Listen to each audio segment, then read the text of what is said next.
Romanos 8:16. El Espíritu mismo da testimonio a nuestro espíritu de que somos hijos de Dios.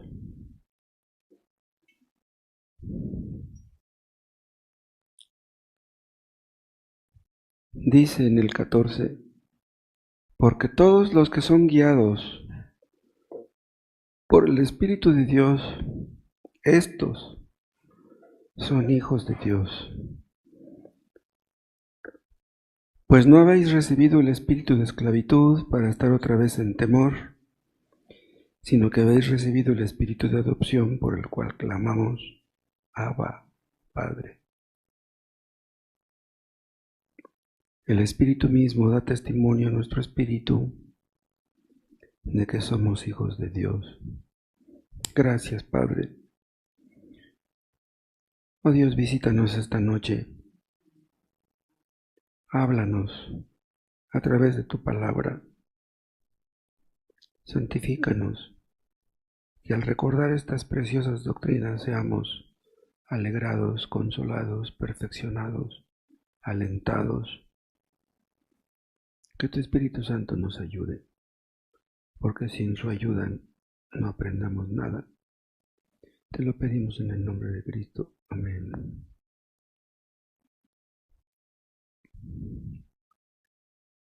En el capítulo anterior,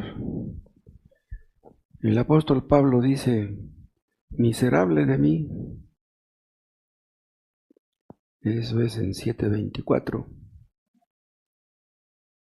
El apóstol Pablo no era un miserable, pero así se sentía. Se sentía miserable porque él veía que había pecado en él. Él luchaba contra el pecado. Esa es una característica de todo creyente verdadero.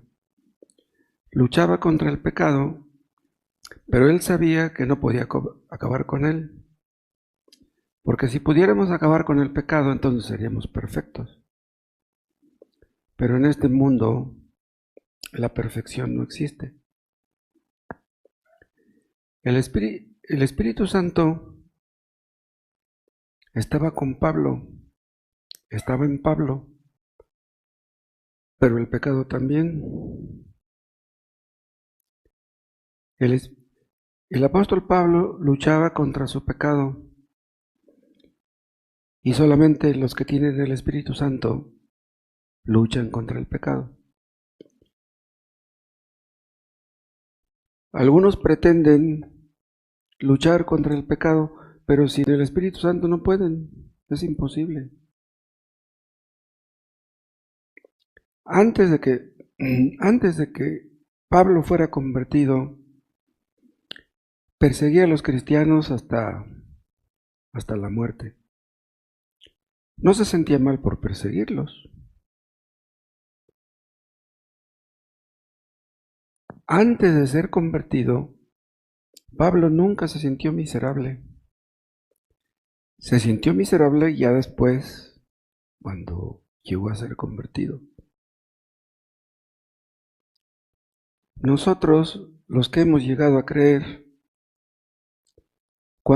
antes, cuando éramos inconversos, ¿nos sentíamos mal cuando pecábamos?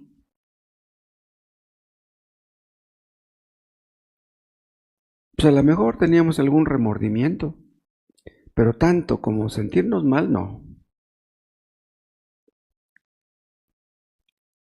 Los inconversos pecan y pecan y no se sienten mal. A lo mejor suponen pues que no está muy bien lo que están haciendo, pero tanto como que se sientan mal, no.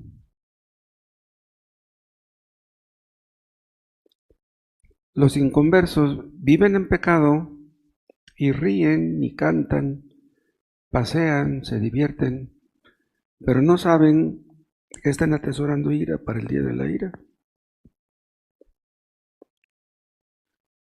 Un creyente se siente mal cuando peca, pero los inconversos se sienten mal más bien porque no pecan. O sea, ellos quisieran pecar. Los inconversos se sienten mal porque no tienen dinero, o porque están enfermos, o porque no tienen pareja.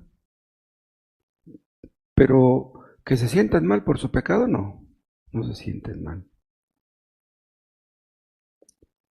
Y si Pablo tenía esa lucha y se sentía miserable, ¿qué diremos nosotros? Antes de ser convertido, Pablo veía pecado en los creyentes. En él no veía pecado. Pablo pensaba que los creyentes eran hijos del diablo y él pensaba que él era hijo de Dios. Vean cómo el pecado todo lo distorsiona. Una persona que vive en las tinieblas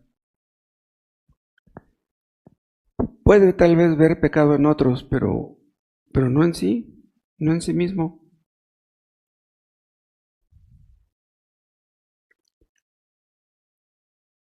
Saulo de Tarso creía que los cristianos merecían la muerte. O sea, no se sentía mal si veía que mataban a uno, le daba gusto.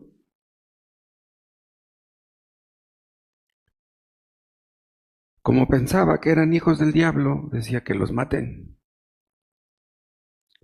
O sea, justificaba su pecado. En realidad todos los inconversos justifican su pecado. Si es que medio entienden que es pecado lo que hacen.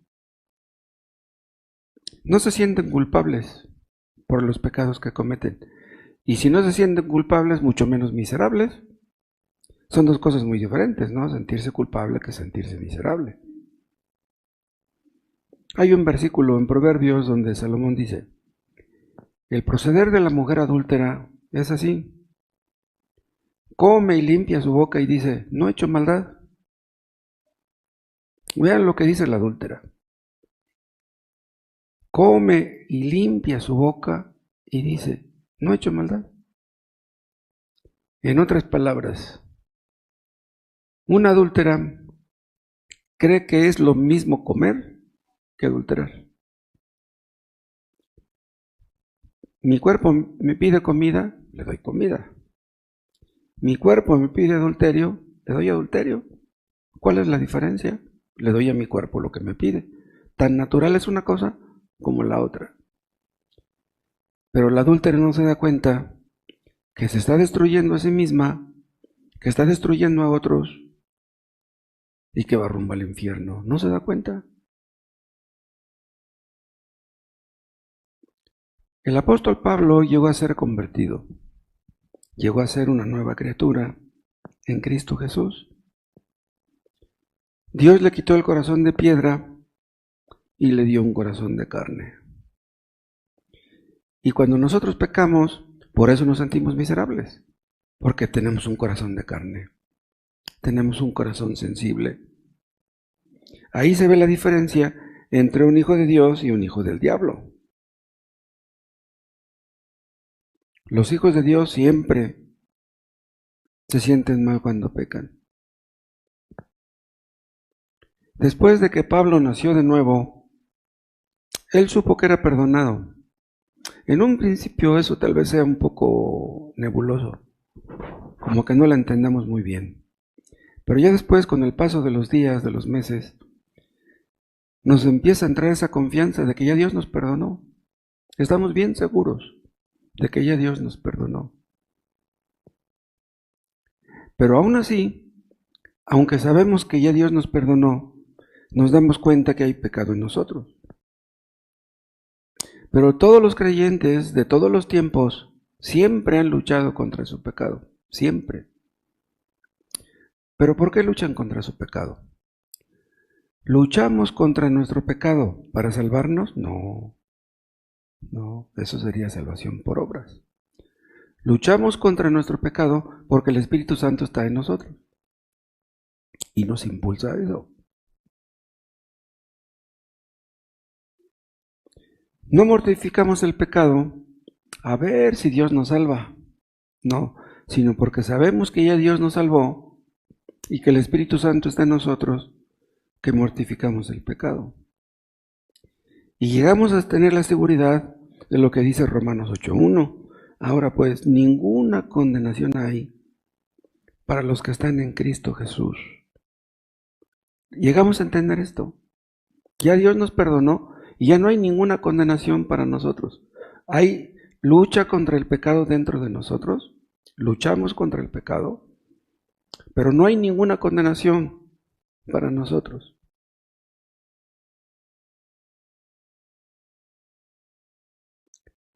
El pecado mora en nosotros. Y otra forma de decirlo sería decir que la carne mora en nosotros. El Espíritu Santo mora en nosotros, pero también la carne.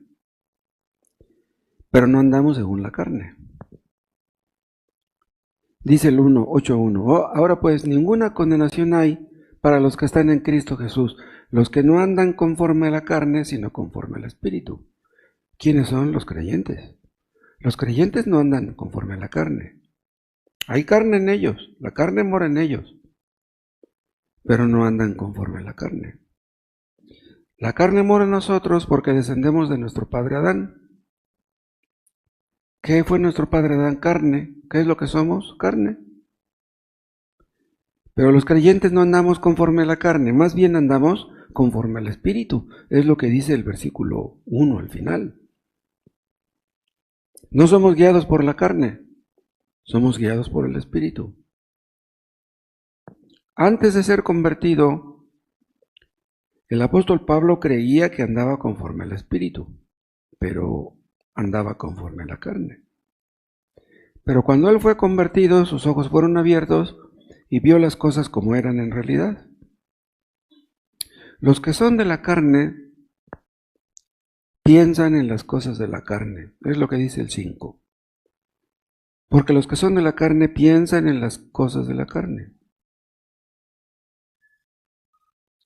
Y luego dice el 6, porque el ocuparse de la carne es muerte. Eso es lo que les espera a todos los que se ocupan de la carne.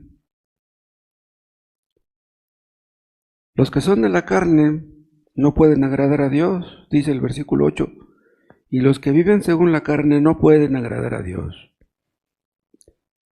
Saulo de Tarso creía que agradaba a Dios, pero él estaba muy equivocado.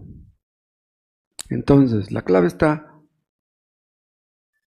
en entender que el Espíritu Santo está en nosotros, que mortificamos el pecado que está en nosotros y que andamos según el Espíritu, no según la carne.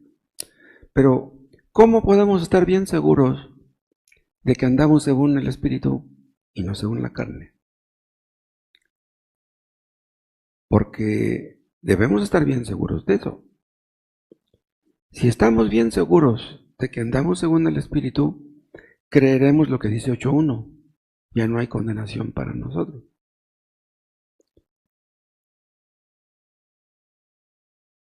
Dice el 15, pues no habéis recibido el espíritu de esclavitud para estar otra vez en temor, sino que habéis recibido el espíritu de adopción, por el cual clamamos, Abba, Padre. Creemos que Dios nos ha adoptado. No éramos hijos de Dios, ahora ya lo somos, por la fe en Cristo. ¿Cómo podemos estar bien seguros de que hemos sido adoptados? De que ahora Dios es nuestro Padre. No lo era, pero ya lo es.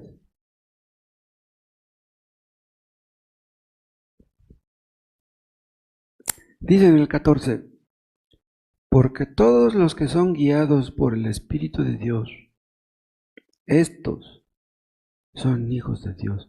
Los hijos de Dios son guiados por el Espíritu, no son guiados por la carne.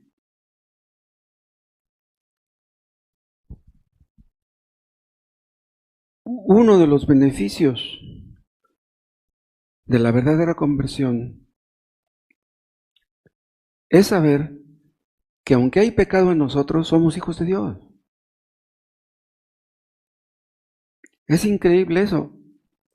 Hay pecado en nosotros, pero somos hijos de Dios. Fuimos adoptados. Ahora somos hijos de Dios. Entonces, si el pecado nos hace sentir miserables, aunque nos haga sentir miserables, de todos modos somos hijos de Dios. Un cristiano puede ser zarandeado duramente. Puede ser zarandeado en la mañana, puede ser zarandeado en la tarde, puede tener luchas, pruebas, tentaciones, pero sabe que Dios es su Padre de todas maneras.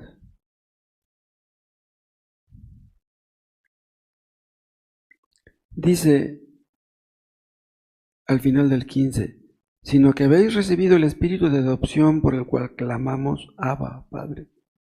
Hay pecado en nosotros, pero clamamos y le decimos, Padre. Un cristiano puede estar derribado, puede estar caído, puede estar en el polvo, pero sabe que Dios es su Padre. Sabemos que Dios nos escucha, aunque nuestro nivel espiritual sea muy bajo. Un cristiano sabe cómo orar. Los inconversos no saben. Bueno, un inconverso puede aprender la técnica de la oración. Un inconverso puede aprender a decir ciertas palabras bonitas. Se las puede decir a Dios. Pero una cosa es que le diga a Dios palabras bonitas y otra cosa es que Dios lo escuche. Eso ya es muy diferente. Solamente Dios escucha a sus hijos, los atiende.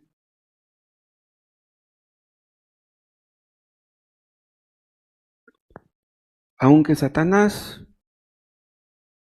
nos abofetee, conocemos el trono de la gracia. Sabemos que es el trono de la gracia. No es el trono de los merecimientos. ¿Necesitamos merecimientos para acercarnos al trono de la gracia? ¿Necesitamos merecer acercarnos al trono de la gracia?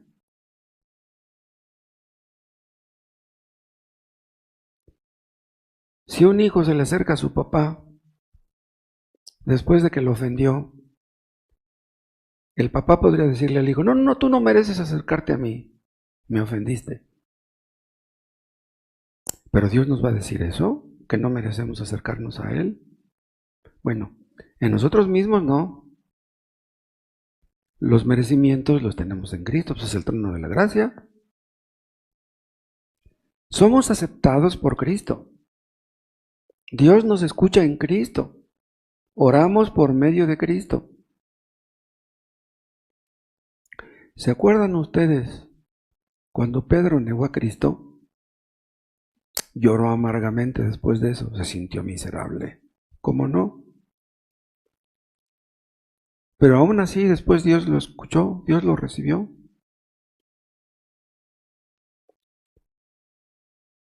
Diríamos nosotros que podemos entrar al trono de la gracia cuando nos sentimos bien y no cuando nos sentimos mal.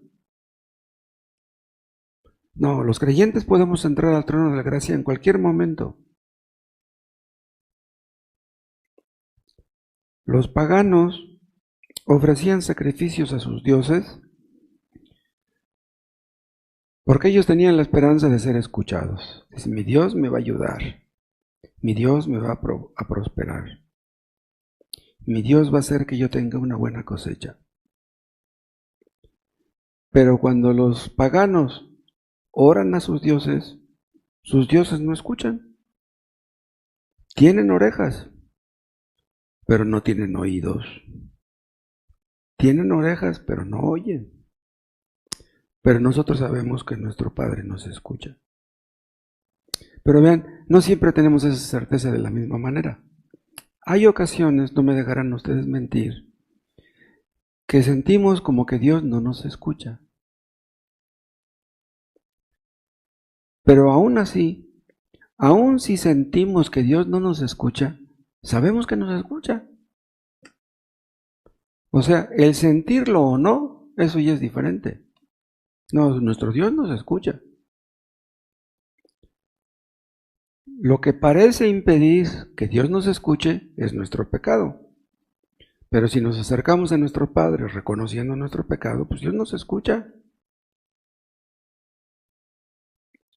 No todos tenemos el mismo grado de certeza de ser escuchados cuando oramos, pero todos tenemos esa certeza.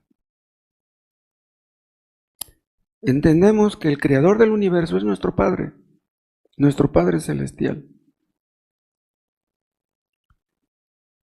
Dice aquí que hemos recibido el espíritu de adopción por el cual clamamos Abba Padre.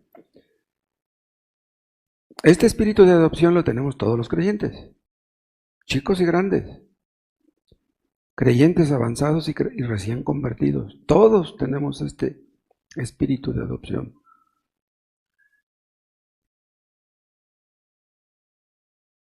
Entonces, podemos orar con confianza, aun si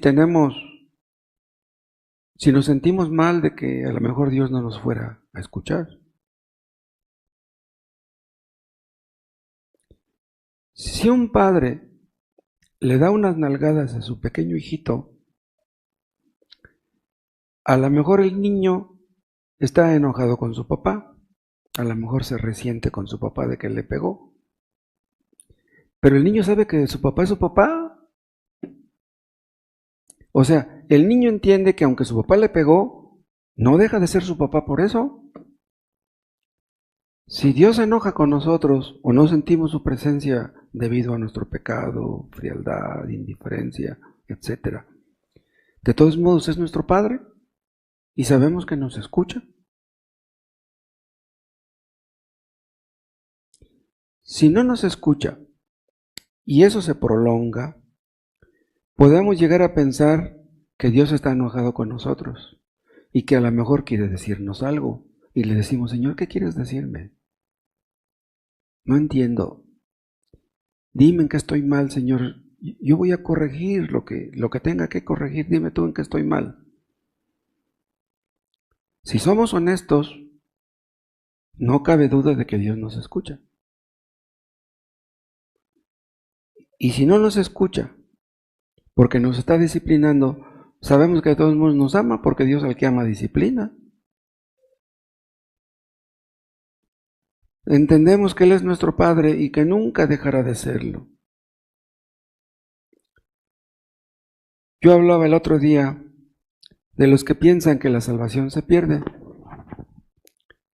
Los que creen que la salvación se pierde es porque en el fondo dudan o sospechan de que a lo mejor Dios no es su Padre.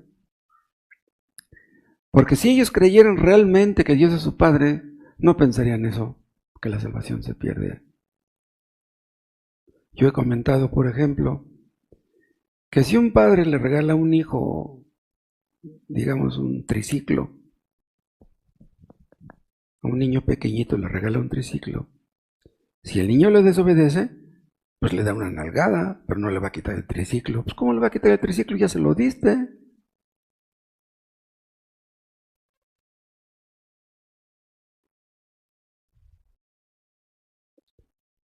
Si un hijo es rebelde y es desobediente y le colma el plato a su papá, el papá puede correrlo de la casa. Pero si un papá le dice al hijo, mira hijo, ya me tienes hasta el gorro, mejor vete. Ya mejor vete, hijo.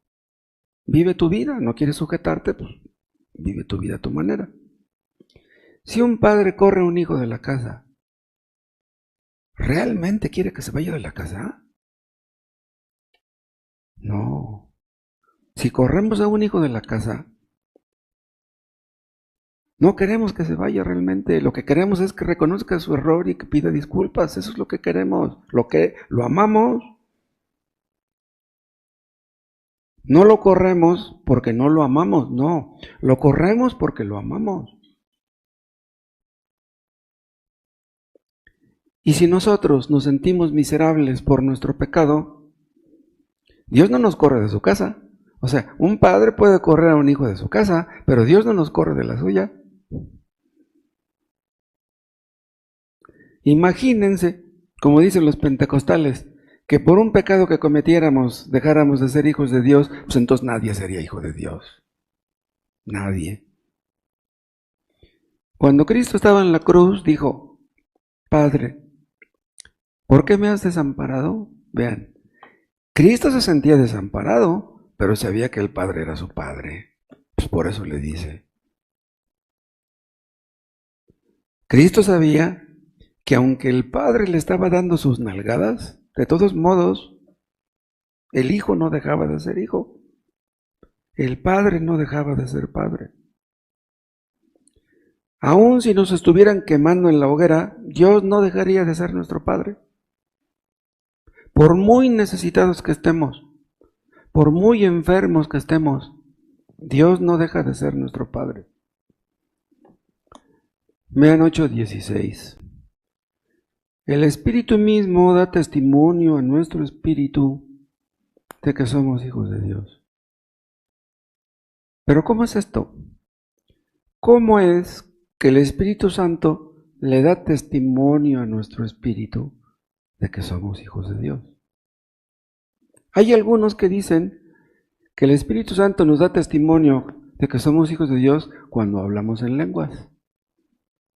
Pero eso es fácilmente refutable, eso es falso. Hay otros que dicen que el Espíritu Santo nos da testimonio de que somos hijos de Dios dándonos un bautismo adicional.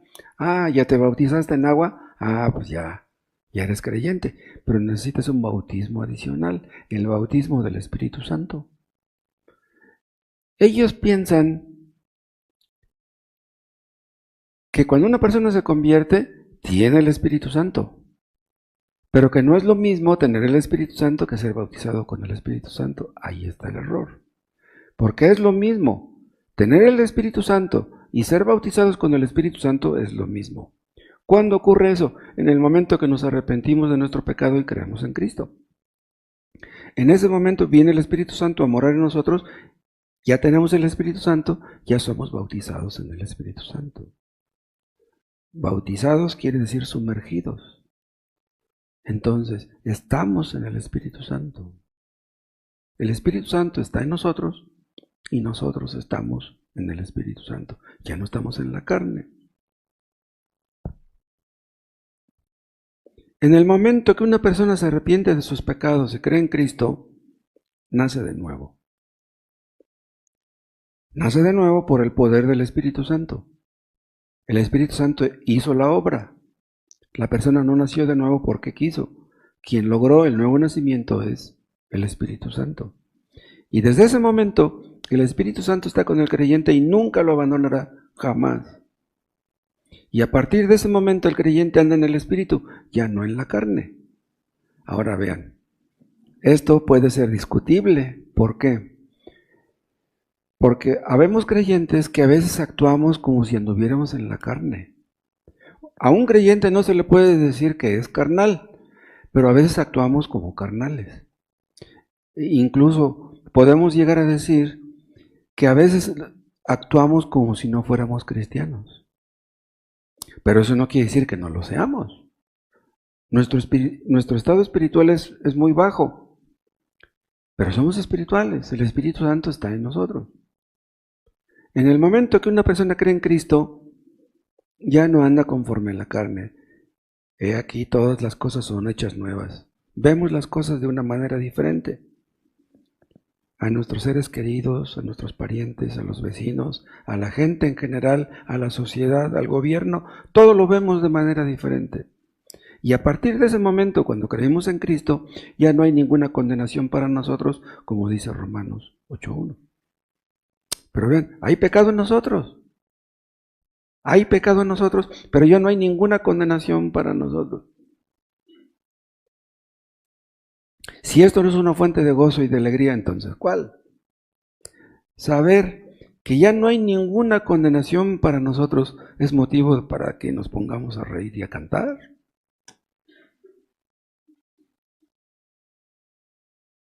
Los carismáticos quieren ser llenos del Espíritu Santo, o más bien, quieren ser bautizados por el Espíritu Santo, ¿saben por qué? En primer lugar, porque les han informado mal, los han engañado, no les han explicado bien las cosas. Pero también es que ellos creen que si llega el Espíritu Santo, se les van a acabar los problemas, sus luchas. Entonces dicen, no, yo quiero ser bautizado con el Espíritu Santo para llevármela tranquilita. Están muy equivocados. Dicen, si yo tuviera el Espíritu Santo, si yo fuera bautizado con el Espíritu Santo, tendría una vida victoriosa, saludable, fructífera. Dios me usaría, sería yo un ganador de almas, andaría evangelizando por todas partes. Están engañadas esas personas. Dicen eso por ignorancia. Les han enseñado mal. Y si le decimos a un carismático que nosotros tenemos luchas contra el pecado, dice, ¿qué? No entienden eso. No entienden eso. ¿Por qué? Porque ellos no tienen luchas contra su pecado. En realidad, a un inconverso nunca deberíamos decirles que tenemos luchas con nuestro pecado. ¿Qué nos ganamos con decirles eso? No entienden eso. Si yo le digo a un inconverso que me siento miserable cuando peco, va a decir, pues ¿qué haces? ¿Matas o violas o secuestras o qué es lo que haces? Los carismáticos no quieren sentirse miserables, ni siquiera quieren sentirse mal. A los carismáticos les gusta hablar de sueños, de visiones, de revelaciones, de sanidades, de lenguas, de milagros. La verdad del Evangelio no les interesa. La verdad de la Biblia no les interesa. Creen que son guiados por el Espíritu al buscar ser llenos, al buscar el bautismo del Espíritu Santo, cuando en realidad es que son guiados por la carne. Creen que son hijos de Dios, pero están engañados, pobres. Entonces, ¿cómo da el Espíritu Santo testimonio a nuestro espíritu de que somos hijos de Dios? El Espíritu Santo no nos habla por teléfono. Oye, Moisés, quiero avisarte que ya eres un hijo de Dios. No nos da testimonio de esa manera.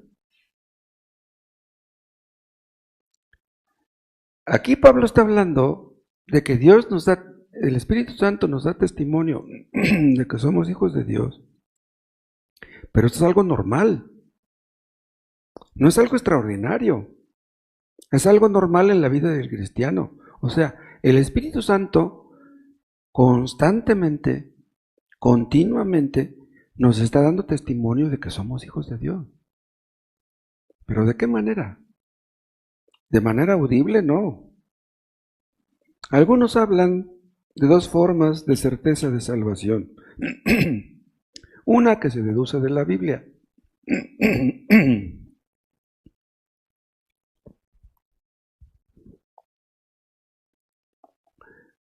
Leyendo las Escrituras, entendiendo las Escrituras, podemos estar seguros de que somos hijos de Dios. Pero hay otros que hablan de que el Espíritu Santo da un testimonio directo. O sea, no a través de la Biblia, sino de una manera sobrenatural.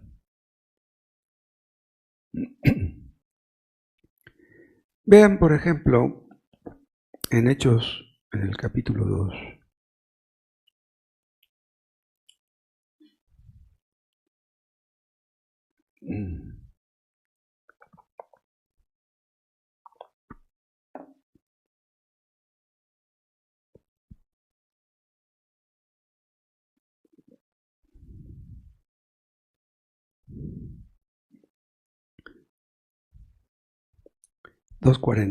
Hechos 2:40. Y con otras muchas palabras testificaba y les exhortaba diciendo, sed salvos de esta perversa generación. Está hablando Pedro a los judíos el día de Pentecostés. Así que los que recibieron su palabra fueron bautizados y se añadieron aquel día como 3,000 personas. Y perseveraban en la doctrina de los apóstoles, en la comunión unos con otros, en el partimiento del pan y en las oraciones. Vean, esto es lo que hicieron los 3,000 que fueron convertidos. ¿Sí? ¿Qué fue lo que hicieron estos 3,000? Dice el 41, primeramente, recibieron su palabra.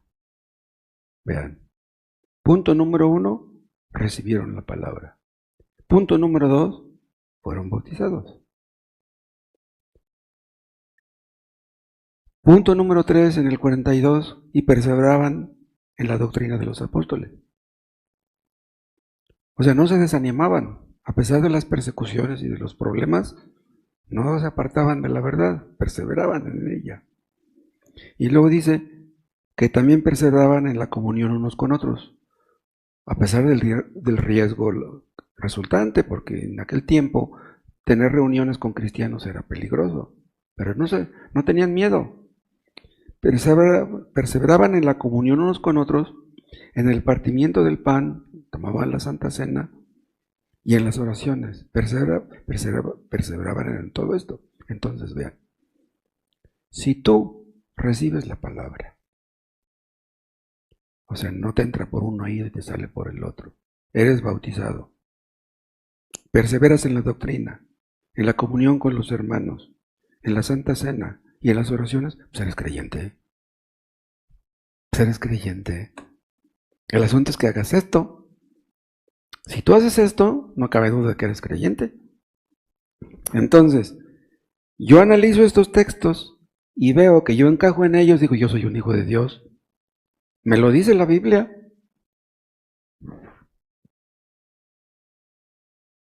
Pero estas personas que dicen que el Espíritu Santo nos da un testimonio directo, dicen, no, dices que yo sentí como que un fuego líquido me atravesaba de la cabeza a los pies, como un relámpago que me atravesó. Dice, de seguro que fue el Espíritu Santo. ¿Pero de dónde sacan eso? No se conforman con lo que la Biblia dice, ni caso le hacen a lo que la Biblia dice. Acuérdense, hermanos, que no todos los creyentes tenemos igualmente certeza de ser salvos, no todos. Yo conozco buenos hermanos que muchas veces llegan a dudar de su salvación. Son buenos hermanos, pero dudan a veces de su salvación. Por ejemplo, en alguna ocasión un hermano me dijo, si yo fuera un cristiano verdadero, no oraría como oro. O sea, él pensaba, ¿cómo merece Cristo que oremos? No, pues que oremos con fervor y que oremos con ganas y que oremos, pues no 5 minutos, no 10. Que dediquemos tiempo a la oración. Pero como le dedico muy poco tiempo, a lo mejor ni cristiano soy. Leo demasiado poco, nada más leo 5, 10, 15 minutos, a lo mejor ni cristiano soy. Si fuera cristiano andaría evangelizando, casi ni evangelizo. Entonces, son creyentes, pero no son como deberían ser. Pero ¿quién podrá decir, yo soy un creyente como debo serlo? Pues todos fallamos, de una manera o de otra, pues todos fallamos. No hay un modelo de certeza de salvación para todos los creyentes. No hay un modelo, no hay un parámetro. Porque si lo hubiera, entonces no cumplimos con ese parámetro, pues entonces no somos creyentes. No, hay una certeza disponible para todos los creyentes. Para todos. Para chicos y grandes. Y aquí está en el 16. El Espíritu mismo da testimonio a nuestro espíritu de que somos hijos de Dios. Tenemos esta certeza porque hacemos todo lo que está aquí. Vean lo que dice en el versículo 13. Porque si vivís conforme a la carne, moriréis. Mas si por el Espíritu hacéis morir las obras de la carne, viviréis. Vean, es por el Espíritu Santo que hacemos morir las obras de la carne. Tú, con la ayuda del Espíritu, mortificas tu pecado, haces morir las obras de la carne, tú eres un hijo de Dios.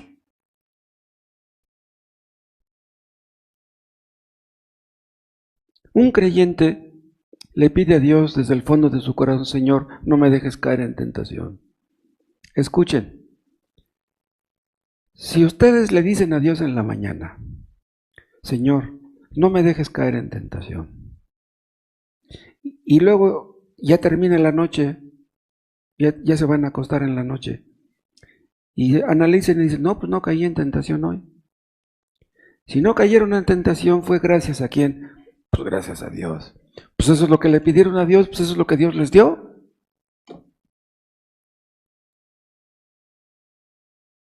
Si Dios me ayudó ayer a no caer en tentación y me ayudó hoy a no caer en tentación, me va a ayudar mañana, si se lo pido.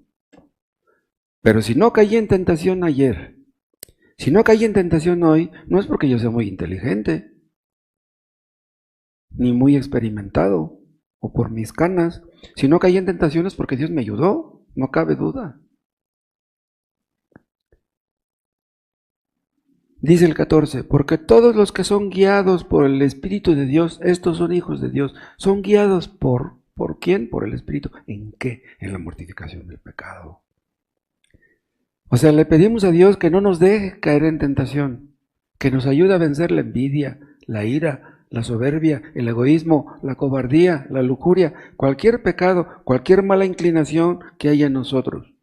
Si no hemos caído, si no hemos cometido peores pecados de los que hemos cometido, es porque Dios nos ha escuchado. No es fantasía, Dios nos ha escuchado.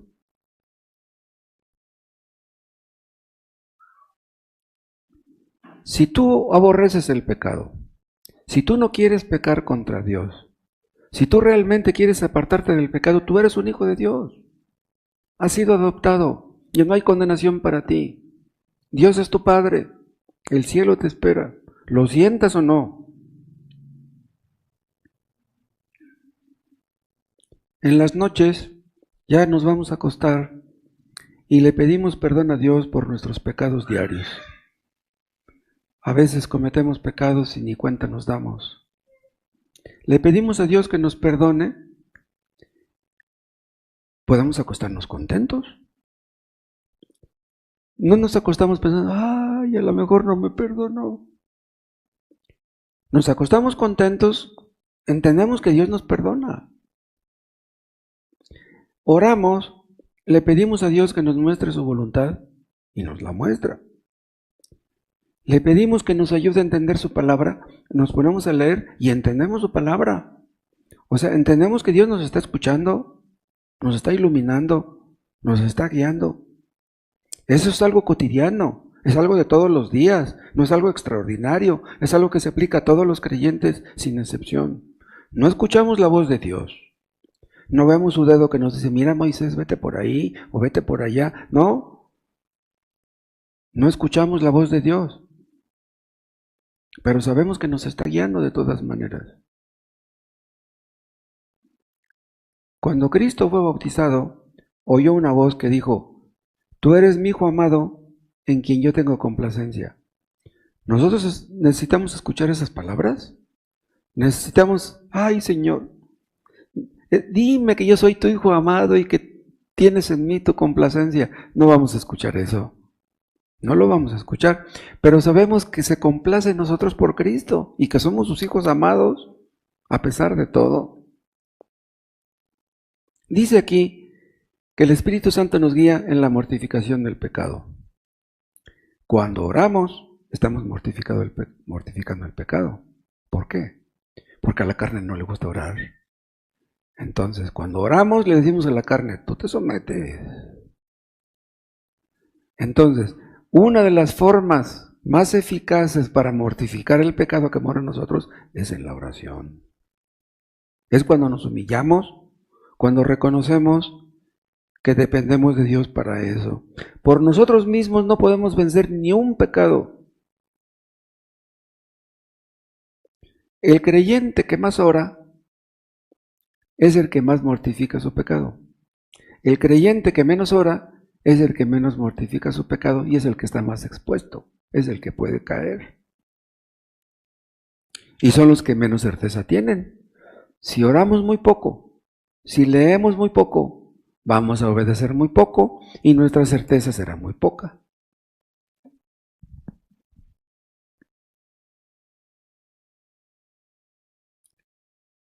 La tentación puede surgir así, de repente. En ese momento que surge la tentación, le pedimos a Dios, Dios, no me dejes caer en tentación. Es una oración así, una oración de segundos. Pues en ese momento Dios nos ayuda. Si vamos en la calle, no nos vamos a poner de rodillas para orar, ¿no? Sencillamente, Señor, no me dejes caer en tentación. Y Dios nos escucha. En ese momento nos ayuda. Y cuando vemos que Dios nos ayuda y que no nos deja caer en tentación, nuestro amor por Él crece. Y nuestra certeza de que nos escucha crece y nuestra gratitud crece y nosotros crecemos.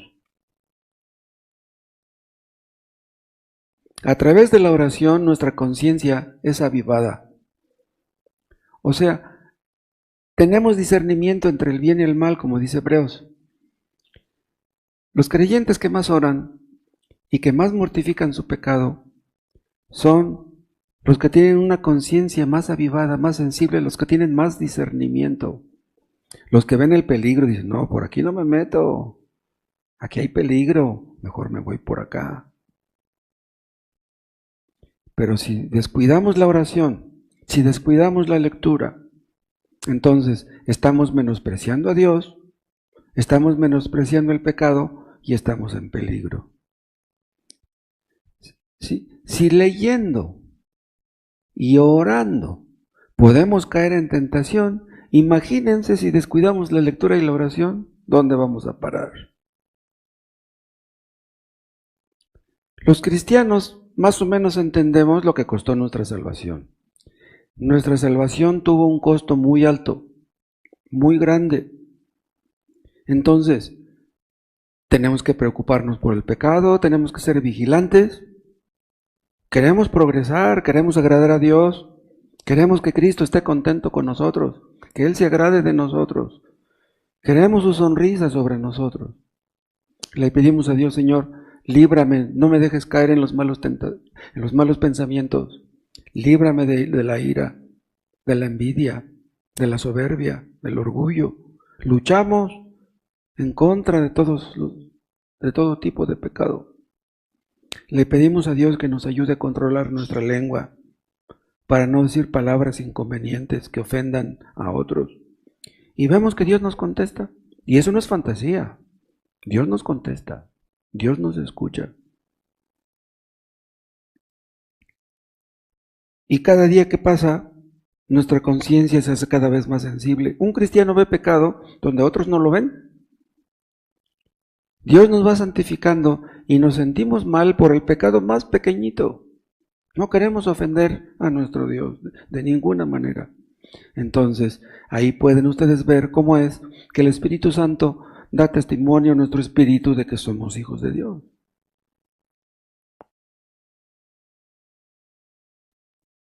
Vean en Gálatas, en el capítulo 5.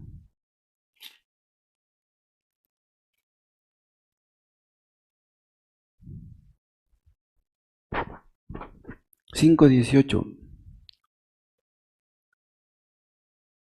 Vean el 17. Porque el deseo de la carne es contra el espíritu y el del espíritu es contra la carne. Y estos se oponen entre sí para que no hagáis lo que quisierais. Aquí está la lucha interna, la lucha espiritual del creyente. Dentro tiene el espíritu, pero también la carne y hay una lucha interna. Y dice el 18, pero si sois guiados por el espíritu, ven, aquí está la guía. No estáis bajo la ley. Y manifiestas son las obras de la carne, que son adulterio, fornicación, inmundicia, lascivia, idolatría, hechicerías, enemistades, pleitos, celos, iras, contiendas, disensiones, herejías, envidias, homicidios, borracheras, etc. Ven, los creyentes tal vez no tengamos que luchar contra todo esto. La lista es muy larga. Tal vez no tengamos que luchar contra todas estas cosas, pero sí contra algunas. Nuestra carne como que se inclina más hacia unas cosas que hacia las otras.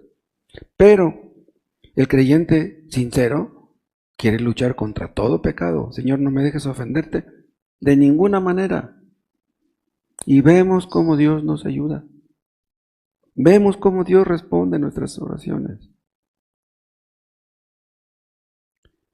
Ven 5:16. Digo pues, Gálatas 5:16. Digo pues, andad en el Espíritu y no satisfagáis los deseos de la carne. Esta palabra andad es el presente continuo. Es el verbo presente continuo. Andad quiere decir constantemente, continuamente. No dejes de andar en el Espíritu. No le des a la carne lo que te pide. La carne te va a pedir esto, te va a pedir aquello. No le des a la carne lo que le pide. Dale al Espíritu Santo lo que te pide. Todos los días, desde la mañana y hasta la noche, y hasta que nos muramos. Solamente los hijos de Dios quieren agradar a Dios. Solamente los hijos de Dios quieren hacer su voluntad. El Espíritu Santo nos fortalece, nos capacita, nos perfecciona, nos alienta, nos estimula, nos enseña, nos recuerda. Es el poder del Espíritu Santo. El poder del Espíritu Santo es el poder de Dios. Y cuando Dios nos escucha, cuando entendemos que Dios nos escucha, crece nuestro amor por Él. ¿Quiénes somos nosotros para que Dios nos escuche? ¿Ustedes podrían hacer una lista de las oraciones que Dios ha escuchado de ustedes? En una ocasión yo le pregunté a un amigo, a un conocido, no era convertido, era religioso, pero no era convertido. Le pregunté, oye, le digo, cuando tú oras, ¿sientes que Dios te escucha? Y me dijo, sí. Le digo, a ver, dame un ejemplo. Le digo, dame un ejemplo de que Dios haya escuchado una oración tuya. ¿Y qué creen que me dijo? Dice, pues estoy vivo. Dice, si no me escuchara no estaría vivo. Entonces, ¿qué le pides a Dios? ¿Le pides vida? Cuídame. Por ejemplo, una madre que ve que su hijo se va a trabajar, le dice a Dios, Dios, cuida a mi hijo. Y el hijo regresa. ¿Dios escuchó su oración? No, esa no es una oración. Una madre católica que le dice a Dios, Dios, cuida a mi hijo, no lo vayan a asaltar, no lo vayan a matar. Y regresa el hijo sano. ¿Dios la escuchó? No. Esa no es una oración. Técnicamente esa no es una oración. Entonces, los pentecostales que dicen lo mismo, Señor, cuídame, en tus manos me encomiendo, cuídame. Entonces regresan en la noche, pues Dios me escuchó. Esa no es una oración. Ese es el ejemplo que me dio de una oración contestada. Fue la mejor oración que según pudo él hacer y no es una oración.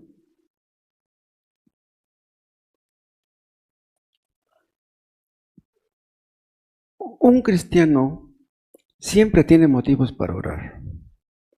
Ahora, fíjese una cosa, es posible que no estemos conscientes de que la gente se pierde a nuestro alrededor.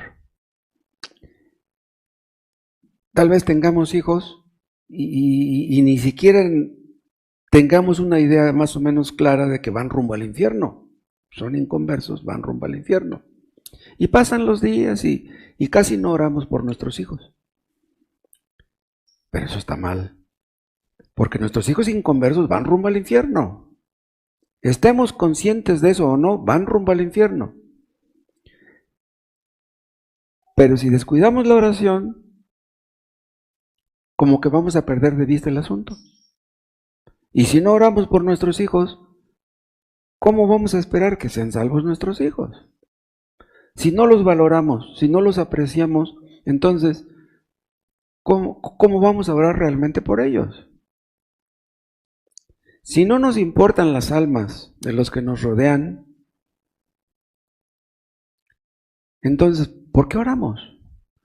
Cristo nos enseñó a orar en el Padre Nuestro por muchas cosas. Pero en la oración le vamos a decir a Dios, Dios, danos el pan de cada día. ¿Y ya? O sea, nos importa el pan, nos importa el dinero, el trabajo, pero las almas de otros no. No nos importa el reino de Dios, no queremos que su reino venga, no queremos que se haga su voluntad.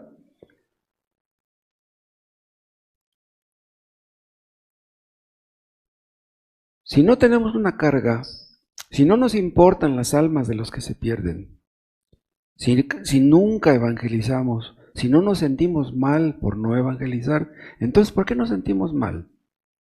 Supongamos que mis hijos fueran salvos. Sería una bendición muy grande, pues ya no tengo que orar porque Dios los salve, pues ya son salvos. Pero hay hermanos que tienen hijos que no son salvos, entonces ya no voy a orar por mis hijos, que Dios los salve, pero voy a orar porque Dios salve a los hijos de otros. Pero no me importan los hijos de nadie, no, que se vayan al infierno. Dios nos da motivos para orar. Y si no tenemos motivos para orar, Dios nos los puede imponer. En otras palabras, Dios nos puede obligar a orar a través de una disciplina.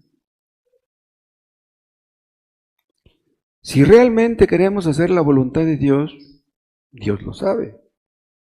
El Espíritu Santo nos guiará para que oremos por las cosas que tenemos que orar. Si nos importan otras personas, si nos importa la iglesia de Cristo, si nos importan las iglesias hermanas, siempre tendremos motivos para orar. Si somos sinceros, si somos honestos, si realmente queremos hacer la voluntad de Dios, nuestra fe va a crecer y podremos orar como se debe. Pero si no nos importa nuestro propio crecimiento, si no nos importa el crecimiento de nuestros hermanos, si no nos importa la utilidad de esta iglesia, si no nos importan los demás, entonces ¿por qué oramos? Entonces, ¿cómo podemos estar seguros de que somos hijos de Dios si nuestros intereses no son lo que deberían ser? ¿Por qué oramos realmente? ¿Qué es lo que nos hace llorar? ¿Qué es lo que nos hace suspirar? Si no tenemos cosas importantes por las cuales orar, el Espíritu Santo no nos va a ayudar. Y no tendremos el testimonio de que somos hijos de Dios. Dudaremos de nuestra salvación.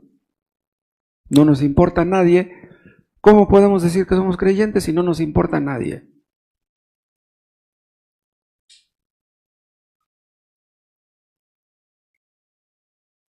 En las iglesias carismáticas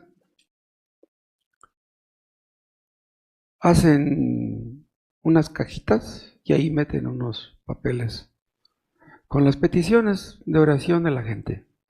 No, pues que la hermana fulana apuntó en un papel, pues que oren por mi hijo fulano, porque no tiene trabajo, por mi esposo que está enfermo.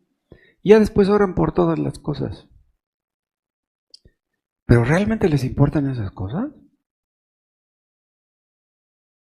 ¿Realmente están orando? ¿Realmente buscan respuesta a sus oraciones? ¿Realmente son oraciones sus oraciones? ¿Cuántas personas quieren bendiciones? Quieren que Dios los bendiga, pero no quieren obedecer a Dios. Lo que Dios quiere es que le obedezcamos. Esas personas quisieran tener el testimonio de que son hijos de Dios, pero no quieren obedecer a Dios. Quieres estar seguro de que eres salvo, pero no quieres obedecer a Dios. ¿No quieres comprometerte con Cristo? Dice Santiago en una parte, pedís y no recibís porque pedís mal. ¿Se acuerdan de ese texto? Pedís y no recibís porque pedís mal. Santiago está hablando de creyentes, no está hablando de inconversos. Pides y pides, pero no recibes. ¿Por qué no recibes? Porque pides para gastar en tus deleites. No pides para gastar en los deleites de Dios. Pides para gastar en los tuyos. ¿Te importa tu estómago? ¿Te importa tu casa? ¿Te importa tu familia? ¿Te importa tu negocio? Pero Cristo no te importa. Entonces, ¿de qué se trata? ¿Nos importa el dinero y no nos importa la salvación de la gente? La certeza de salvación, la certeza de que somos hijos de Dios, la certeza de que no hay condenación para nosotros, se basa en la obediencia, en la mortificación del pecado, en la santificación, en el servicio diario, en nuestra oración diaria, en la lectura diaria, todos los días. Debemos luchar contra el pecado que mora en nosotros, nuestro egoísmo. Que Dios nos ayude, hermanos, para servir a Dios según nuestras oportunidades, según nuestras capacidades. Y si servimos a Dios, no tendremos dudas de que somos hijos de Dios. Si servimos a Dios, tendremos motivos para orar y recibiremos respuestas a nuestras oraciones.